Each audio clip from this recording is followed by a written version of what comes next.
राजीव मोहन चौधरी और भारतीय जनता पार्टी के इस संगठन पर्व में मैं जिले का सह चुनाव अधिकारी हूँ। आज कैसा बैठक यहाँ किया गया है? आज पूरे जनपद में भारतीय जनता पार्टी के संगठन पर्व की दृष्टि से हमारे 31 मंडल हैं। 31 मंडलों में आज 12, 13, 14 और 15 को 31 मंडल में चुनाव पर्व संघ की दृष्टि से कार्यशाला मंडलों की आयोजित थी। उसी क्रम में आज बलिया नगर विधानसभा के इस छाता मंडल में आज ये कार्यशाला की बैठक थी। बैठक का उद्देश्य क्या रहा है? बैठक का उद्देश्य भारतीय जनता पार्टी का जो एक लोकतांत्रिक ढांचा है, जिसमें हर 3 वर्ष में भारतीय जनता पार्टी के संगठनात्मक दायित्व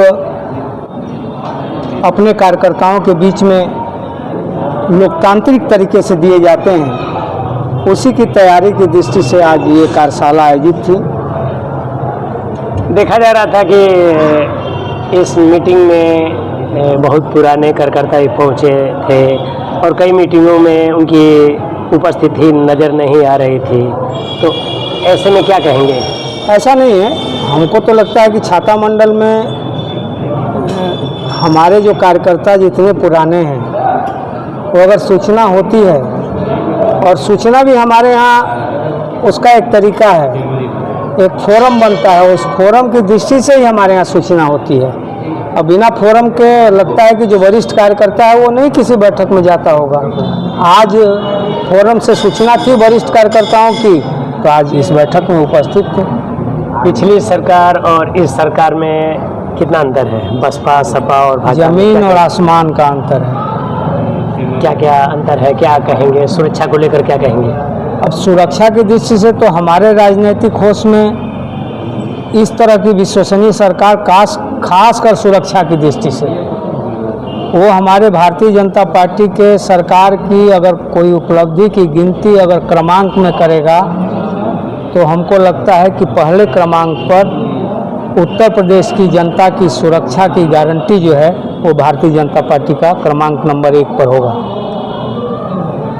योगी और मोदी जी के नेतृत्व में कितना बेहतर देश में कार्यकाल चल रहा है और सरकार की योजनाओं का कितना लाभ लोगों को मिल रहा है? अब इसको कोई पूछना नहीं और बताने की चीज़ नहीं है।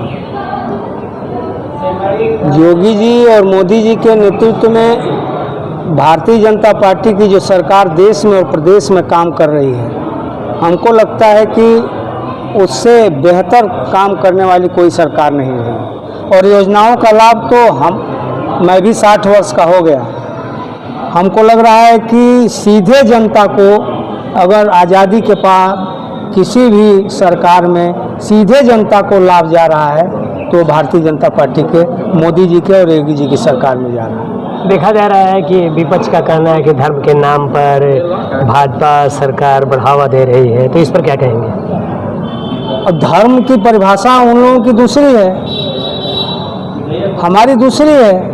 हम जब बात करते हैं तो उनको लगता है कि धर्म की बात हो रही है, वो जो बात करते हैं तो उनको ये लगता है कि हम कम्युनिज्म की बात कर रहे हैं, और वो जो कर रहे हैं वो कम्युनिज्म नहीं है। इसमें धर्म का तो कोई विषय ही नहीं है।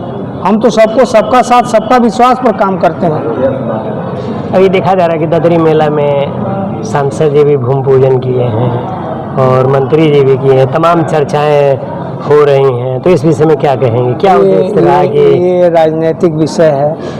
अब सम्माननीय सांसद जी के सोच में जो भी रहा हो, वो भी सांसद हैं, कर दिए पूजा तो ठीक है। अगर एक भूमि का हमको तो लगता है कि अगर 4 बार भी पूजन की जाए तो ये कौन सा विवाद है? ठीक है। तो ये ददरी मेला और पूर्णिमा के अवसर पर क्या संदेश जनपद वासियों को देना चाहेंगे आप? ददरी मेला की जो हमारे यहाँ का हमारे जनपद का ऐतिहासिक पर्व है, वो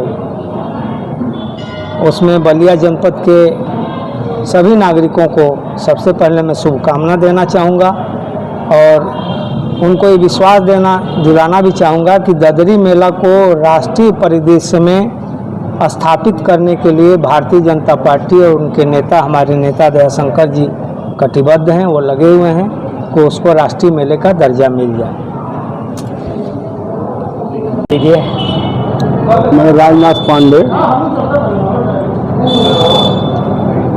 पूर्व मंडल अध्यक्ष, वर्तमान में जिला सहकारी संघ बलिया का अध्यक्ष हूँ और छाता मंडल का चुनाव अधिकारी संगठन के दृष्टिकोण से।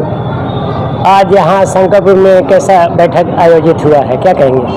यह शंकरपुर में छाता मंडल की बैठक हुई, जो हम लोगों के संगठन पर्व मना रहे हैं हम लोग और मनाएंगे। और बूथ समिति का चुनाव और मंडल का चुनाव कार्यशाला के रूप में आज मंडल की इस बैठक में हम लोग तैयारी किए हैं, जो कि शक्ति केंद्र संयोजक, शक्ति केंद्र चुनाव अधिकारी मिल करके सारे लोग तय करेंगे और चुनाव महापर्व को सफल बनाएंगे। बैठक का उद्देश्य क्या है? बैठक का उद्देश्य वही संगठन को सुदृढ़ करना, उसका चुनाव कराना है। इस अवसर पर जनपद वासियों के जो भी बीजेपी के कार्यकर्ता हैं, पदाधिकारी हैं, उनके लिए क्या कहना चाहेंगे? वो सब लोग अपना अपना दायित्व निर्वहन कर रहे हैं।